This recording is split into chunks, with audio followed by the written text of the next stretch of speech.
Today we're digging into Five9, the cloud contact center software company.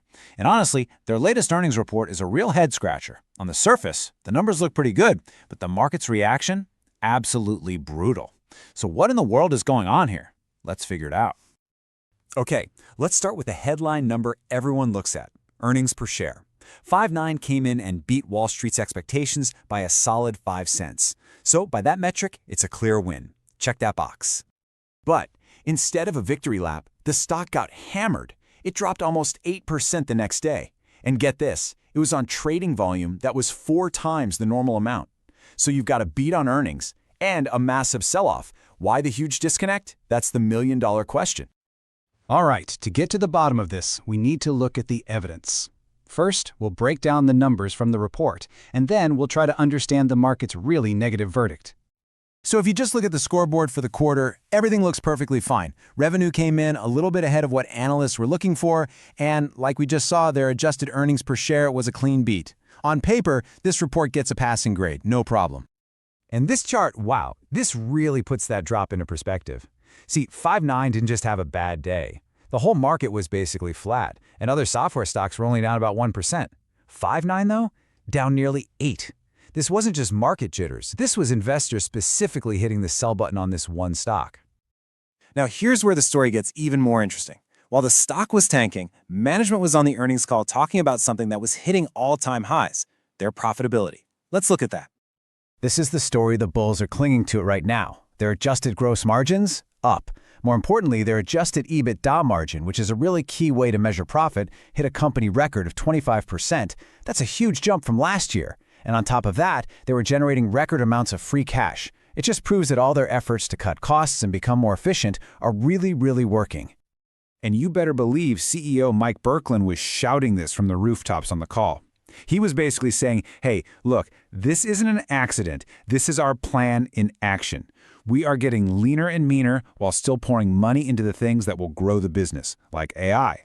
And to prove they mean it, they're putting their money where their mouth is. The company announced a brand new $150 million share buyback, and they've already started buying up $50 million worth of their own stock. You don't do that unless you're really confident about your future cash flow and you think your stock is a bargain. Okay, so profits are great, but what about growth? For a software company, that's everything. Well, that brings us to the other half of the bullish story, artificial intelligence. And get a load of this number. Enterprise AI bookings, that's big companies signing up for their AI products, grew more than 80% from last year. I mean, every company is talking about AI right now, but Five9 is actually showing real explosive demand. And these aren't just a bunch of small trial run deals either. We're talking major multi-million-dollar contracts. A nearly $4 million deal with a card servicer, almost $3 million with a hospital system, and a $3.5 million expansion with a giant global delivery company. That's a huge vote of confidence. So, here's the big picture Vision Management is trying to sell. They're arguing that AI completely changes their business. They're no longer just competing in the $24 billion market for contact center software. Now, they're going after the massive $210 billion market for contact center labor, automating jobs that used to be done by people. It's a much bigger pond to fish in. So, let's recap. We have record profits. We have a booming AI business. It brings us right back to our original question, what on earth did the market hate so much? Well, the answer wasn't in the quarter they just reported. It was in what they said about the next quarter.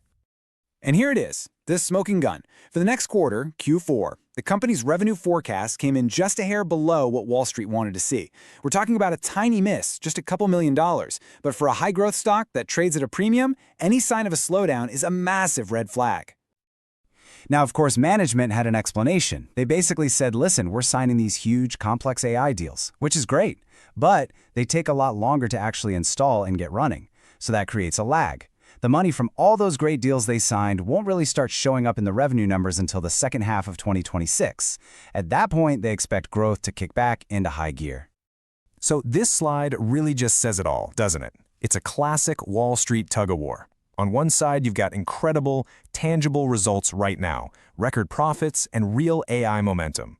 But on the other side, you've got a slowdown in revenue growth and a big question mark about when it's going to pick back up. And for now, at least, the market is way more focused on that near-term uncertainty. So with all that in mind, what's our take on the stock going forward? Where do we see this heading before the next earnings call? Let's get into it. We're giving this a market perform rating. What that means is we expect the stock to basically trade in line with other software companies.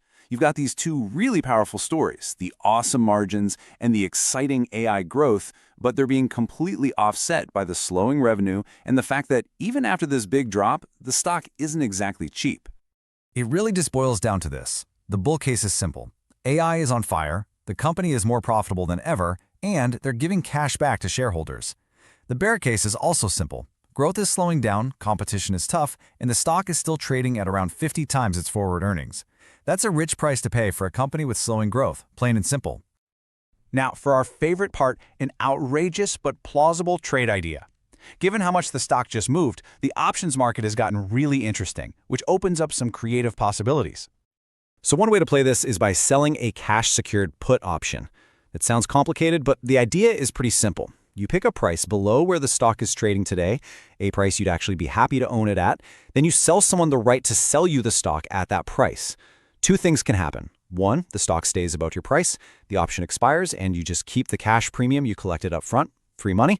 Or two, the stock drops below your price. You then have to buy the stock, but you get it at that lower price you already decided you were comfortable with.